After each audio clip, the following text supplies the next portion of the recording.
राम राम भाइयों और बहनों, आपका स्वागत है आपके इस चैनल पर। मेरा नाम है नितिन और आप सुन रहे हैं दास्तान एक खौफ। अगर आप चाहते हो आपकी कहानी इस चैनल पर आए तो आज ही अपनी कहानी मुझे भेजे। मेरी इंस्टाग्राम आईडी है दास्तान एक खौफ। मैं आपकी कहानियों का इंतजार वही करूँगा। शुरू करते हैं आज की कहानी। दोस्तों, मेरा नाम नवीन यादव है और यह कहानी मेरे फूफा जी के साथ हुई थी। मैं गुड़गांव का रहने वाला हूँ। मेरे फूफा जी के पड़ोसी का लड़का था, वह अपनी प्राइवेट जॉब पर था और मेरे फूफा जी गवर्नमेंट में। फूफा जी को शुरू से ही गवर्नमेंट जॉब की तरफ ज्यादा आकर्षण था और खैर उनको मिली भी। एक दिन अचानक एक्सीडेंट में फूफा जी के उस ताए के लड़के की मौत हो गई। और आपको एक मोटी मोटी बात और बता दूं कि मेरे फूफा जी पहले आर्मी से रिटायर्ड थे, उसके बाद कुछ सालों तक उन्होंने पोस्ट ऑफिस में जॉब की। कहीं ना कहीं ताई जी का लड़का उनसे चिढ़ता था।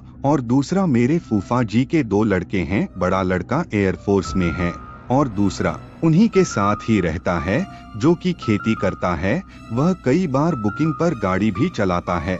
और मेरे फूफा जी के पास कई सारे खेत हैं। पर खैर एक दिन उस ताई के लड़के की एक्सीडेंट में मौत हो गई। वह उस वक्त ड्यूटी से घर आ रहा था। मौत के बाद तकरीबन 5 या 6 साल तक सब कुछ ठीक रहा। दिन बीत रहे थे, सब कुछ नॉर्मल था। लेकिन एक रात को मेरे फूफा जी जब सो रहे थे तब वह आदमी मेरे फूफा जी को दिखाई दिया। वह देख पा रहे थे कि वह धीरे धीरे सामने से चलकर आ रहा था। वह ठीक फूफा जी के सामने आकर खड़ा हो गया। उस वक्त रात के 2 या 3 बजे के आसपास का टाइम था। वह अचानक फूफा जी से कहने लगा कि मैं तुझे अपने साथ लेकर जाऊंगा। इतना कहकर वह हंसते हुए गायब हो गया। उस वक्त फूफा जी को यह सपना लगा। उन्होंने ज्यादा ध्यान न देते हुए अगले दिन अपनी ड्यूटी पर चले गए। इसके ठीक अगली रात को वह आदमी फिर से आया। इस बार मेरे फूफा जी ने देखा कि वह ठीक पहले की तरह सामने से चलकर आया,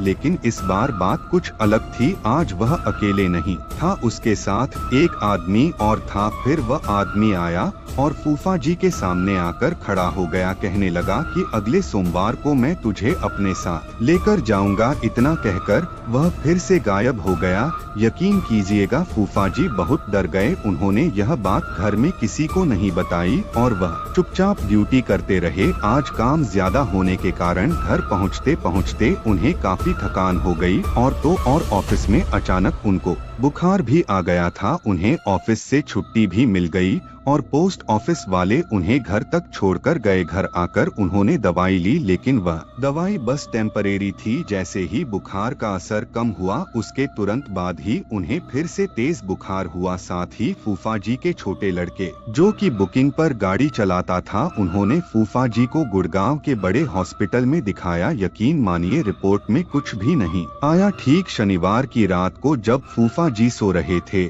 तब रात को फिर से अचानक उनकी आंखें खुली। उन्होंने देखा कि सामने वही आदमी खड़ा था, वह भी ठीक किसी आदमी के साथ। पर खैर उसने फिर से वही बात की, सोमवार को मैं तुझे अपने साथ लेकर जाऊंगा। इतना कहकर वह फिर से गायब हो गया। इसके अगले दिन सुबह जब मेरी बुआ जी ने फूफा जी का बुखार चेक किया तब फूफा जी ने कहा कि मैं सोमवार को जा रहा हूं। बुआ जी को यह लगा कि शायद ड्यूटी पर जाने की बोल रहे हैं, पर लेकिन फूफा जी के छोटे लड़के को शक हुआ। तब उसने फूफा जी से क्लियर पूछा। इसके बाद फूफा जी ने सारी बातें बताई। घर वालों ने बिना देरी किए तभी के तभी भिवाड़ी में एक बाबा के पास जाने का फैसला किया। वहां पहुंचने के बाद बाबा सारी की सारी कहानी समझ गए। बाबा ने मेरे फूफा जी को एक ताबीज दिया और वह बाबा घर छोड़ने के लिए उनके साथ घर तक आए। उन्होंने सारे घर को कीलों और मंत्रों से बांध दिया। बाबा ने यह भी कहा कि सोमवार तक तुम घर पर ही रहना, बाहर निकलने की बिल्कुल जरूरत नहीं है। बाबा ने एक कागज में कुछ दिया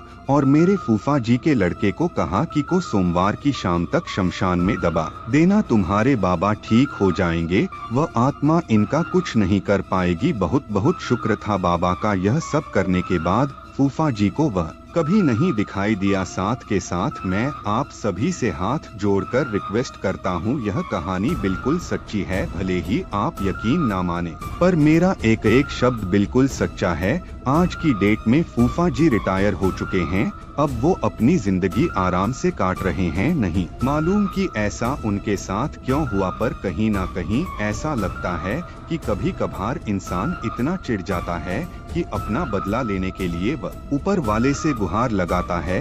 पर अगर परिवार में ही ऐसा होने लगे तो बाहर वाला क्या ही करेगा। तो देखा आपने, ये थी हमारी आज की कहानी। जब परिवार के लोग ही आपसे जलते हैं तो बाहर वाला कर ही क्या सकता है। उसके अंदर ऐसा क्या द्वेष था कि मरने के बाद भी वो नहीं गया। मुझे नहीं मालूम आपको क्या लगता है, कमेंट्स में जरूर बताना। मिलते हैं एक और नई कहानी के साथ, तब तक अपना और अपनों का ध्यान रखें। धन्यवाद।